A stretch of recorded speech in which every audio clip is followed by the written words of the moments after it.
ದೇವಾಲಯದಲ್ಲಿ ಒಬ್ಬ ಬೋಧಕರು ಒಮ್ಮೆ ಒಂದು ನಿಜ ಸಂಭವ ಹೀಗಿದೆ ಎಂದು ಹೇಳತೊಡಗಿದರು.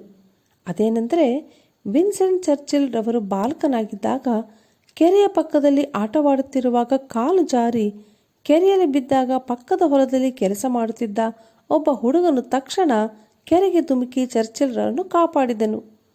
ಇದನ್ನು ತಿಳಿದ ವಿನ್ಸ್ಟನ್ ಚರ್ಚಿಲ್ ರವರ ಅಪ್ಪ, ನನ್ನ ಮಗನನ್ನು ಕಾಪಾಡಿದ್ದಕ್ಕೆ ನಿನಗೆ ಬಹುಮಾನವನ್ನು ಕೊಡಬೇಕೆಂದಿದ್ದೇನೆ, ನಿನಗೆ ಏನು ಬೇಕೋ ಕೇಳು ಎಂದು ಆ ಹುಡುಗನ ಬಳಿ ಕೇಳಿದಾಗ ಅವನು, ನಿಮ್ಮ ಮಗನನ್ನು ನೀವು ಓದಿಸ್ತಿರುವ ಹಾಗೆ ನನಗೂ ವಿದ್ಯಾಭ್ಯಾಸವನ್ನು ಕೊಡಿಸುವಿರಾ ಎಂದು ಕೇಳಿದನು. ಅವನು ಕೇಳಿದ ಹಾಗೆ ಅವನನ್ನು ಓದಿಸಿದರು. ಅವನು ಓದಿ ಮುಗಿಸಿ 1928ರಲ್ಲಿ ಪೆನ್ಸಿಲಿನ್ ಕಂಡುಹಿಡಿದನು. ಆ ಹುಡುಗನೇ ಅಲೆಕ್ಸಾಂಡರ್ ಫ್ಲೆಮಿಂಗ್. 1943ರಲ್ಲಿ ಚರ್ಚಿಲ್ ರವರು ಅಕಸ್ಮಾತ್ತಾಗಿ ಅಸ್ವಸ್ಥರಾದರು. ಆಗ ಅಲೆಕ್ಸಾಂಡರ್ ಫ್ಲೆಮಿಂಗ್ ತಾನು ಕಂಡುಹಿಡಿದ ಪೆನ್ಸಿಲಿನ್ ತರಿಸಿ ಚರ್ಚಿಲ್ ರವರಿಗೆ ಹಾಕಿ ಅವರನ್ನು ಬದುಕಿಸಿದರು.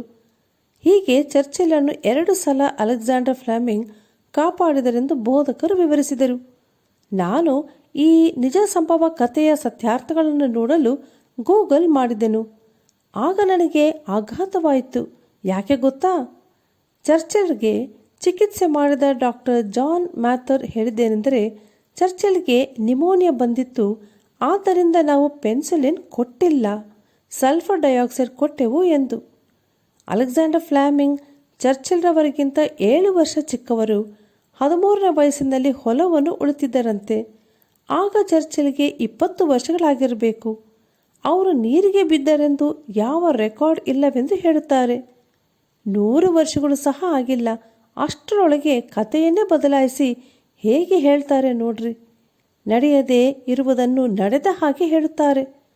ಆದರೆ ಸತ್ಯವೇದದಲ್ಲಿ ಹೇಳಲ್ಪಟ್ಟಿರುವ ಸಂಗತಿಗಳು 2000 ವರ್ಷಗಳಾದರೂ ಬದಲಾಗದು.